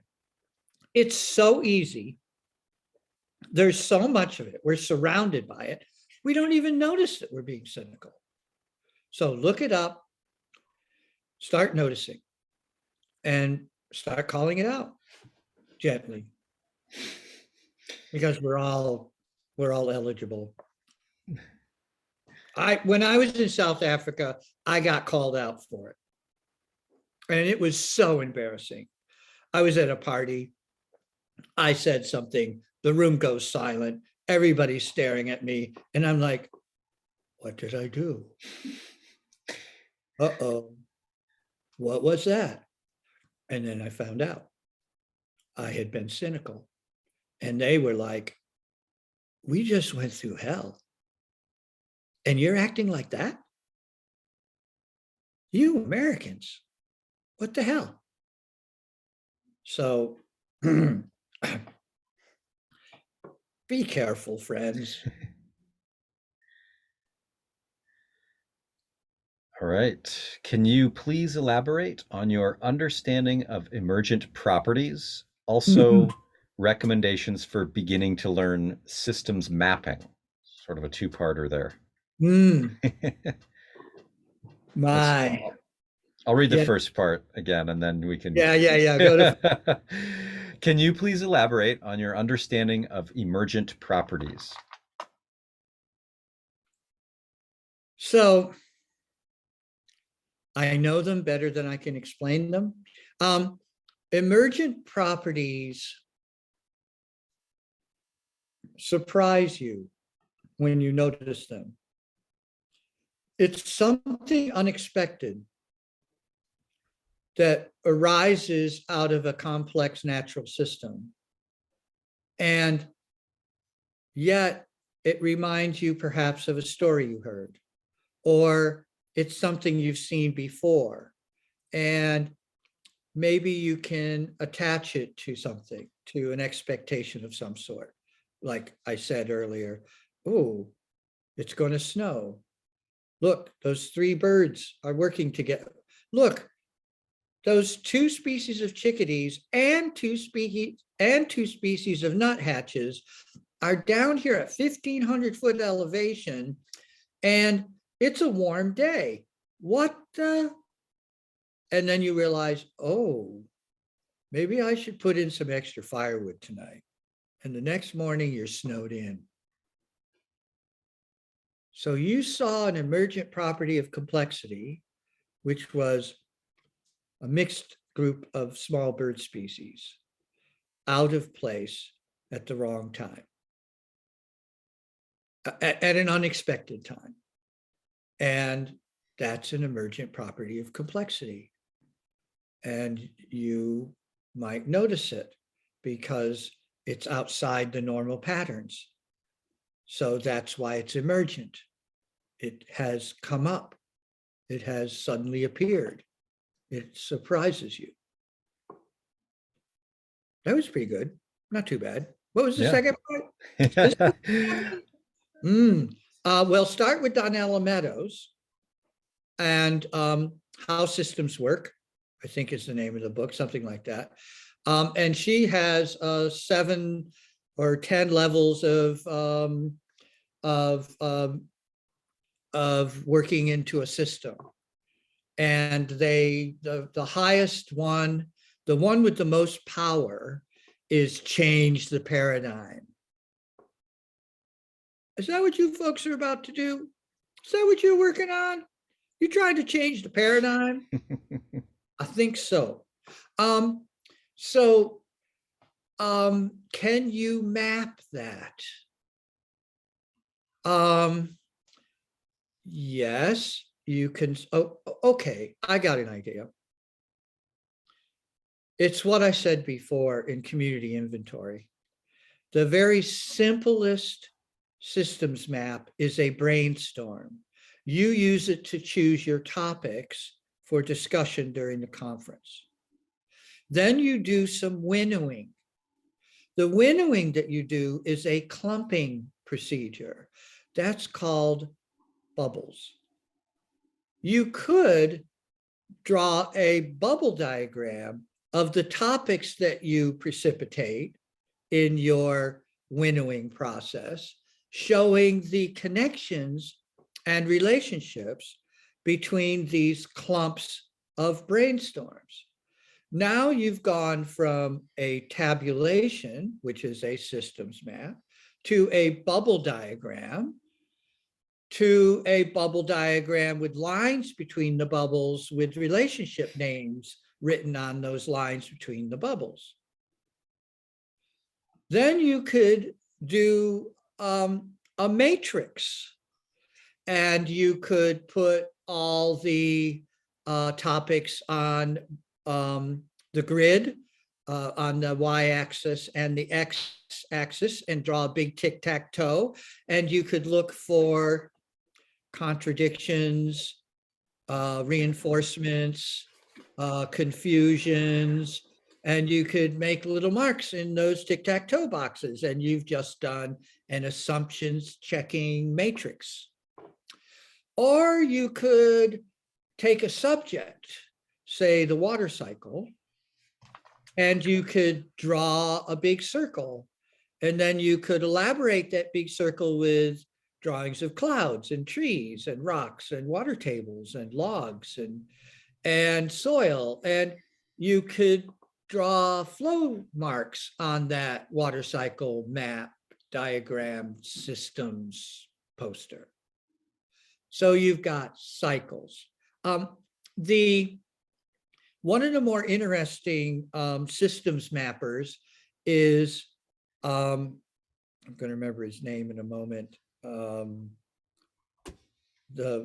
He does the quads. I'm getting tired, I guess.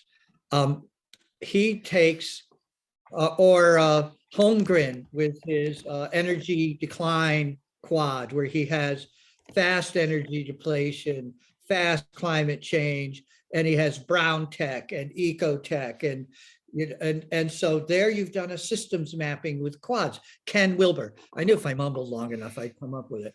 Ken Wilber does these quads that are very useful.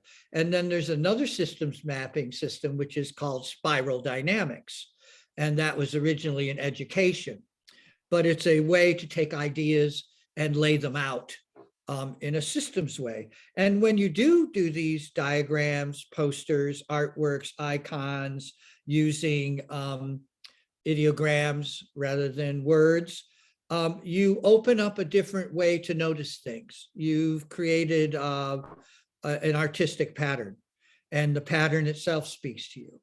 And if you, as I said earlier in the talk, if you manage to have counsel surrounded by these systems maps, these systems tools, these different ways of displaying information, then your conversation will be deepened and will move a little quicker. Because if you had a willow stick and you could point at this part of this poster and that part of that poster, you would show a connection that's not on any of their maps. And everyone would go, oh, look at that connection. Let's talk about that. Hadn't thought of it. So, I mean, I'm going on, but once you do learn these systems tools, these systems mapping tools, you really can change the conversation. And I've seen this in teaching, that people really get it when they've got a mix of storytelling, and mapping. Nice try. There's Awesome. James Gleick, Chaos is a good book to look at. We haven't got, you got to wait for my book to come out, I guess. But When is that happening again? spring of 23. Awesome. Winter, spring 23 is, Nice. if we meet all our deadlines, send us some fairy dust, please. Okay. All right. I'm interested to hear more about children's pilgrimages. Is that a Quaker tradition? Same place to hear the same stories and within a watershed? What else? No, I think it's a people of place tradition because I've heard about it from other cultures. And children love it.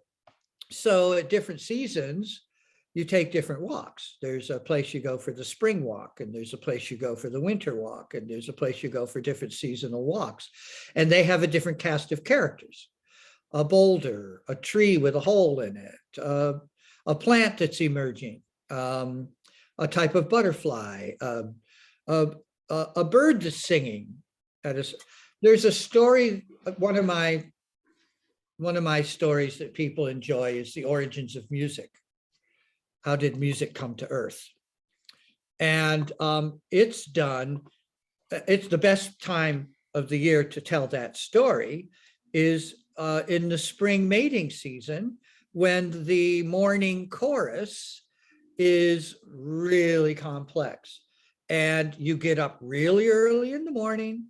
It's not winter anymore. It's still pretty chilly. And you get the kids out there and you wait for the first song, who is the thrush.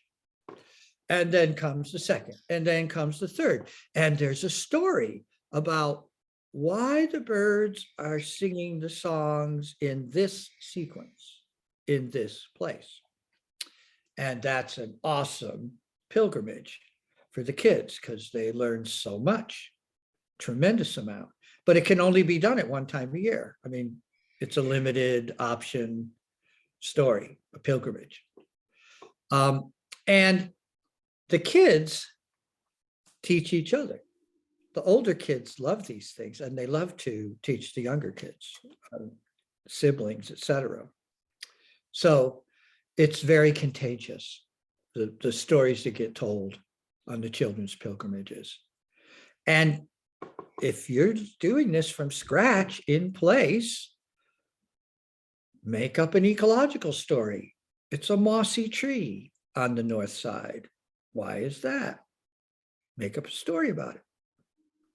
You'll find lots of traditional stories that have been recorded or written down, sometimes under questionable circumstances, are those types of stories. They're why the eagle flies so high, or how the mouse became an eagle, or, I mean, these are great stories, and if they are told while walking through the woods with the actual piece of nature right there, oh my gosh, the kids really open up.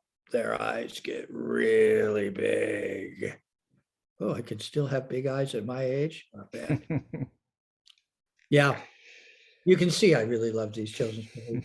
But I have multiple grandchildren. I can brag about them, but some of them. How are you feeling? One more question? Sure. All right. It's a little bit long here. It's going to take me a second to read it. So, earlier you spoke of workable social scales, for example, Dunbar's number. In your experience as organizing, what scales have you found work for making physical changes on a landscape level or cultural shifts on a community level? Are they similar or different? I can read it again too if you'd like. I mean, first I want to say that is a wonderful question. I appreciate that question. That's very good.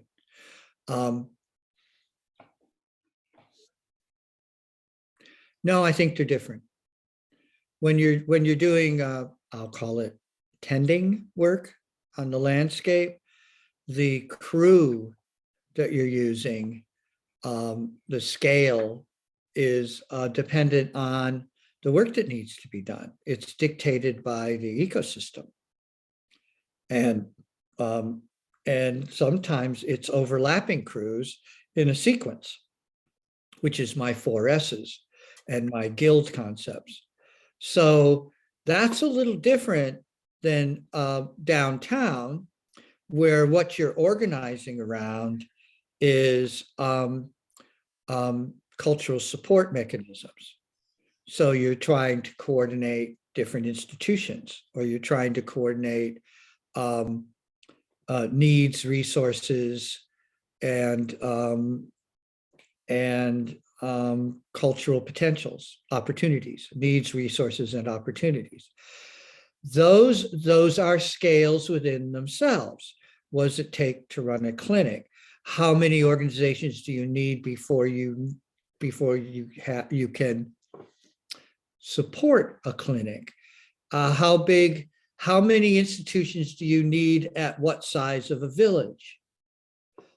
These are things that have been dictated to us commercially for the purposes of extraction, for selling us something. I mean, to go orthogonal, I really like the deep ecologist, Arnie Ness, where he says, pay attention, but don't buy it. So that means that we've got a lot to learn of what has been done to us versus what sort of new structures we need to build within the carrying capacity, the needs, and the resources of our communities, of our built communities. And here on Wolf Gulch Ranch, I would say this hamlet, it'd be great if we could support about 20 people living here, including children, because that would give us a scale where we could do the forestry work we need to do, the farming work we need to do, and probably feed ourselves within the carrying capacity, eating an appropriate diet to place. So hamlets are much smaller and are much more finely attached to place. Work in the forest is more obvious in the scale of people working together. Once you get to village hubs, you've got a lot more dimensions, a lot more flows, a lot more cross flows, and you're connecting multiple hamlets, multiple hoop cultures that are coming through. And thus your mapping of scale is going to require some systems mapping. Ooh, I got to talk about systems mapping again. Yeah, I hope that helps. And we did that during the hippie. I was a freak. I was never a hippie. Just, I want to deny hippiedom. So when we moved into these rundown industrial towns in the Pacific Northwest, we formed a counterculture and we put together new institutions, mostly as nonprofits, trying to avoid taxation and stuff, and because we had idealistic ideas. And very quickly, those small institutions that we were cooperating ourselves got outlawed. The state changed the laws and they got expropriated. Entrepreneurs came in and took them over. That resulted in gentrification. And so many of the rundown towns that the hippies were able to find cheap living in are now the richest, most upscale. So because we put together a boutique culture, a counterculture that had sparkle, it got exploited. It got colonized. And there wasn't much we could do about it.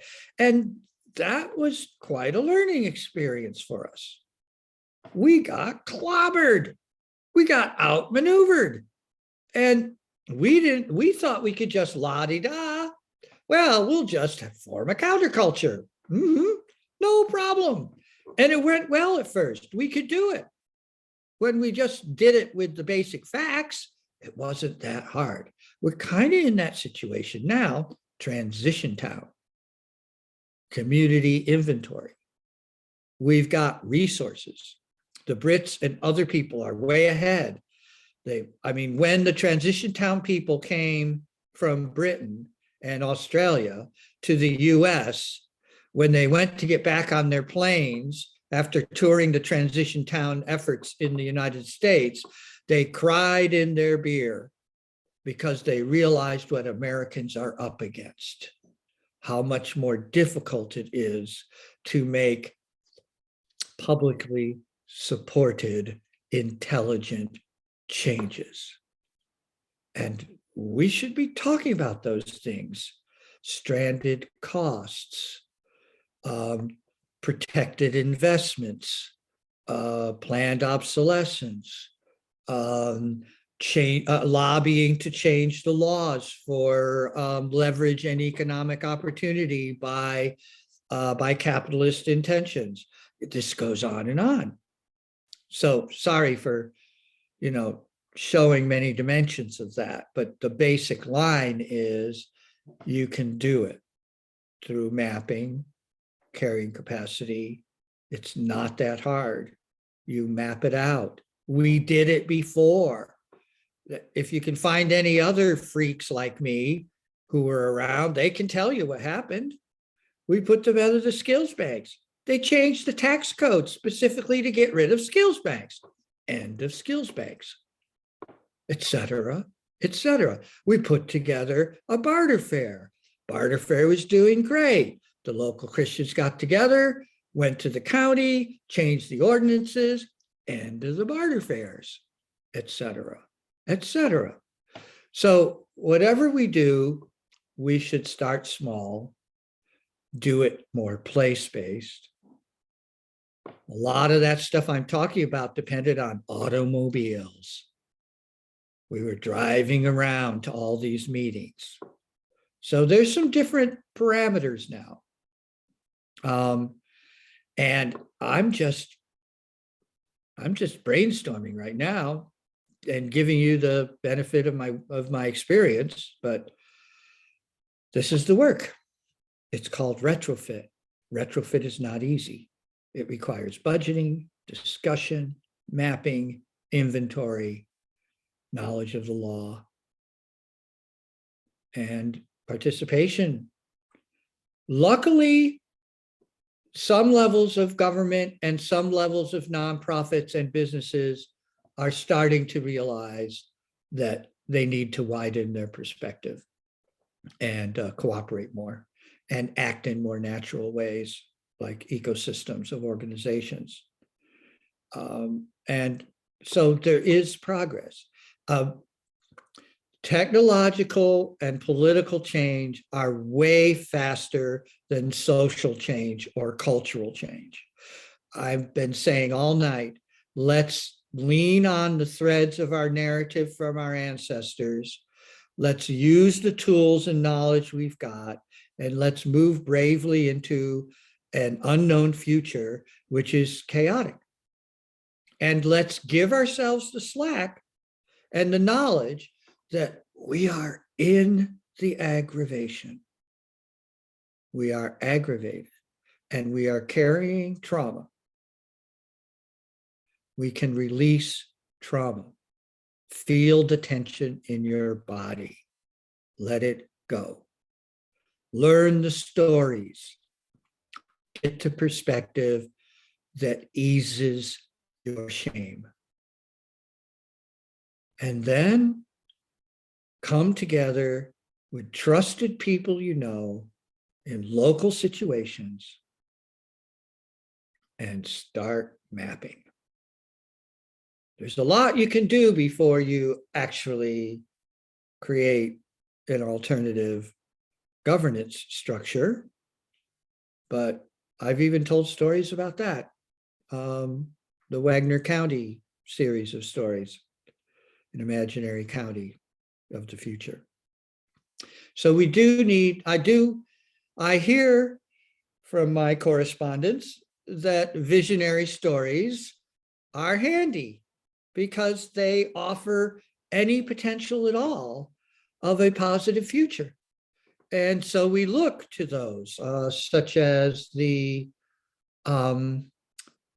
ecostery movement out of British Columbia, Doc, Forest, and the Blue Mountain Ecostery. If you can find that book, there is a deep ecology classic.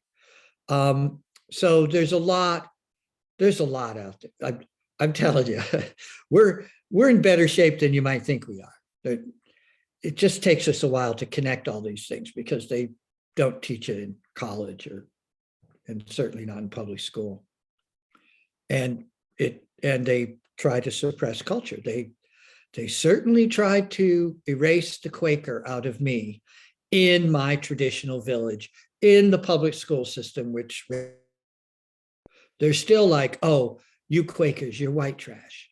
You're the failed white trash. Why don't you just give it up? Why don't you just like get a job in the factory? You could get a car, you know? You could drive around, get a new car every few years. No problem. We're like, no, doesn't make sense. Not what our ancestors taught us. They don't like that. So again, resistance. Resistance is subversive, especially if you can do it elegantly. Elegant solutions are nice. They have extra pizzazz. Awesome. Well, thank you so much. I feel like, on Zoom, we can't really do a round of applause. It's a weird sort of thing. Twinkle. We can do, trickle fingers. Do all the twinkle, Quaker clapping. Yeah, thank you. I want to just recommend, I put a link to the Siskiyou Permaculture website in the comments a minute ago. I'm going to do it again. And if people have the opportunity to take classes with Hazel, I highly recommend it. I'm also just going to post my own little blog that I wrote after I did the first good forestry class. If people want to read about someone's firsthand experience there, that's a fun little story. I need to figure out how to link to that story so I can put it in my bibliography. I don't know how to format that. Awesome. I'll send it to you. And there's my blog, wildtendingwithhazel.com, which is poetry and stories. So you can also entertain yourself there. All right, I get off early. Thank you so much. Yeah, it's a little, only 8:30. Good. Yeah, only 8:30. Yeah. And it's cold out there, and I've got a mile to go. So exactly. All right. Well, we wish we could have you here at the rest of the conference too, but we know you're busy. And I'm sure that I know for one, I've got already some topics brewing in my head to bring up at the open space. So yeah, thank you so much. Carry on bravely. Thank you. And we will start back on this Zoom right here. Same link tomorrow morning at 9 a.m. I guess I'm up first tomorrow morning. So I hope everybody has a great night. And thank you again, Hazel. Night. Thank you. That's what it is. Thank you, Hazel. Hope you're getting all the artwork assignments. The book's gonna happen. Woohoo! Woo. Thank you for all your thank yous. I'm getting scrawled down through the comments here by by my fine assistant, who's serving me wonderful muffins, biscuits. All right. And I'm glad you survived that fire, Michael. Yeah. And, all right, Peter, rather. Yeah. You mean oh yeah, yes, I'm glad too. They You read mean your the one that Jesse started, you mean? Jesse's here too. Yeah. I enjoyed it. I thought it was a great fire.